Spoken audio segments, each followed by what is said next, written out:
Hi, everyone, and welcome to the 7th Annual Women's Entrepreneur Rock event. I'm Lauren Concar Sheehy, the Executive Director of the Garden State Film Festival, and we bring to our great state programs aimed to cultivate imaginations, introduce students to filmmaking careers, and expose all of us to the very best the cinematic arts have to offer in a media-saturated world. Okay, close your eyes and picture it. 5 days filled with current independent films from around the globe, mixing and mingling with filmmakers and celebrities, film premieres, award winners, screenplay competition winner, and movie music winners, and so much more. It sounds like a great time, right? Well, it was, but this year it was virtual. Prepare, pivot, and thrive. I don't think anyone had a handbook or the Cliff Notes version of how to survive in a pandemic. So for me, instinct kicked in, and while everyone else was buying too much toilet paper, the Garden State Film Festival was working around the clock to present the first film festival during the height of the pandemic with less than 2 weeks to build and execute the platform. If you can adapt, you can survive. Think about that. If you can adapt, you can survive. In 2020, the Garden State Film Festival created the future. We are small but mighty, and the organization is run mainly by women. For nearly 20 years, the Garden State Film Festival has been showcasing Jersey talent and bringing outstanding talent to Jersey from around the world. And I was not about to let anything get in our way. You know why? Art changes lives. We adapted to what the universe was dealing us, and we came out champions. We streamed online films and had Q&A talkbacks with filmmakers from around the world, Eastern Standard Time. Hey everybody, welcome. Hello. We are now live on Facebook. Hi everyone. Hi everybody. Hello, Garden State. Hey guys. Welcome everyone. Here's a direct quote from Vogue, written by Rakita Seth. Among the first to pivot to a fully digitized event was the Garden State Film Festival, the independent showcase based in Asbury Park, New Jersey. After the state's governor, Phil Murphy, announced tighter restrictions on public gatherings, organizers set up virtual screenings of more than 240 films for an audience of over 15,000. Each screening block was then followed by interactive filmmaker talkbacks on Facebook. Launching this as a digital experience provided a whole new reach that was global in scale to us. Our data shows that we screened in the Netherlands, Ireland, the UAE, the UK, Canada, Italy, Australia, Belgium, Croatia, and more. So filmmakers and film fans from around the globe reached out to us to show their support. So, step 1, in the show must go on. Take the panic out of pandemic. On March 11th, we left a meeting with the Asbury Park City leadership, basking in the confidence that comes from knowing it's all under control. So at this time, we're veterans of 17 previous festivals. We knew number 18 was going to be our most successful ever. The very next day, faced with the reality that the country was on lockdown, we realized we had 13 days to create a dynamic new approach to our beloved multi-day event. And by the time it was all over, we were basking in a whole new way. I have goosebumps every time I think about it. Over 15,000 ticket holders experienced the pandemic version of GSFF with the same precision of presentation that is our hallmark. We worked around the clock to be able to present our 240 films securely and on schedule. We built our own streaming platform in record time. We gave new and veteran film fans a multi-day live stream experience that delivered each film in its planned time slot and virtual venue. And after each block, we invited viewers to take the short trip over to Facebook in order to participate in filmmaker talkbacks. We exhibited the energy and ingenuity of Edison, the godfather of filmmaking, who started the engine of the film industry right here in New Jersey. This was the first Hollywood, not California.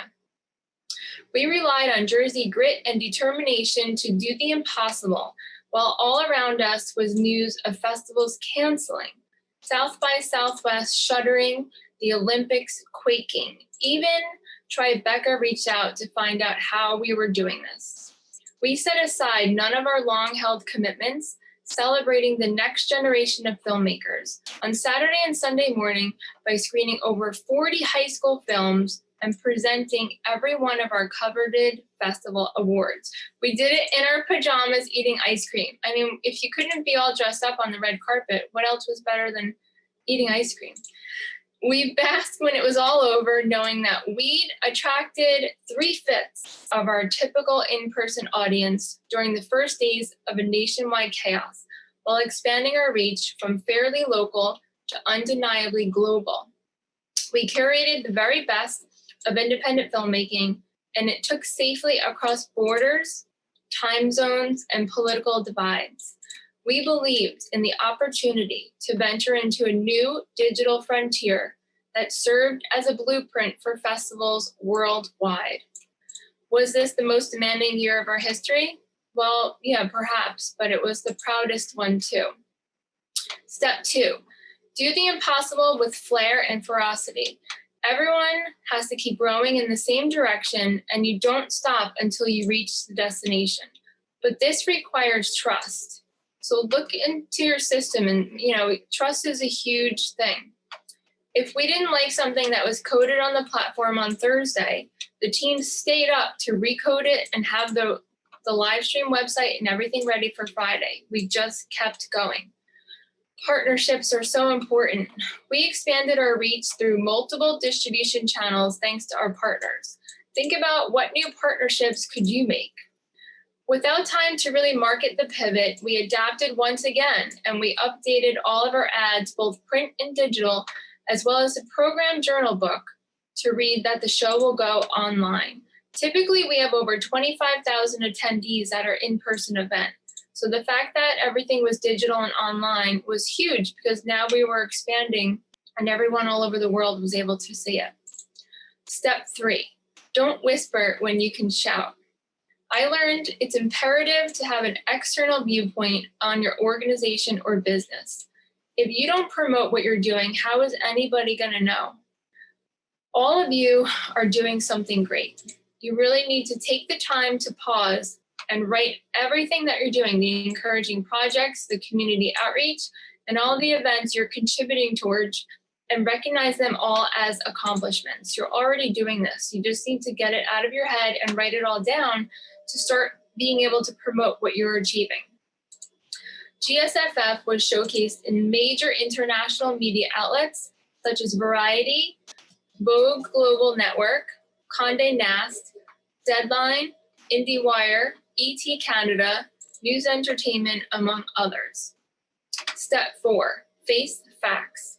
So, okay, it's a pandemic, so maybe you're not going to make as much money during this time, but that doesn't mean you have to give up. Think outside the box and try to trim the excess where you can. Think about reaching your audience where they are at now. What does your clientele want or need, especially at this time, and go from there. Step 5, virus or no virus, be generous. How could your business expand its reach into the community? For us, integrating the arts into community life has been our way of life since the beginning. We provide a robust arts education agenda for public school students and special audiences. Our annual schedule includes screenings at schools around the state, senior and community centers, various VFW halls, the Gifted and Talented Convocation keynote presentation held each year, and more. Each month, our founder joins the Frontlines of Freedom, which is the largest military news and talk radio show in the country, designed to address and discuss the most pressing issues facing our armed forces, veterans, and their families. We present a movie of the month to their audience, and then we take comments and questions from the listeners. The military is a frequently overlooked and underserved segment of the population, and our commitment to them is longstanding and unwavering. Step 6, be grateful, be grateful, be grateful, repeat. Take the time to thank all of your supporters, your clients, the audience members that stick with you, and continue to build upon those relationships. Step 7, be a believer. So we believe we will see you up close and personal in 2021 at all of our favorite Asbury Park venues with our amazing film industry pals, volunteers, and audience members by our side. So mark your calendars now and plan ahead. It takes a community to make a movie and an even larger community to sustain and support the independent spirit we keep alive at GSFF. Movies are the strongest form of magic. We will not be placed on pause. We are ready for 2021. The question is, are you? Thank you so much for your time, and don't forget to explore the platform, enjoy yourself, and keep rocking.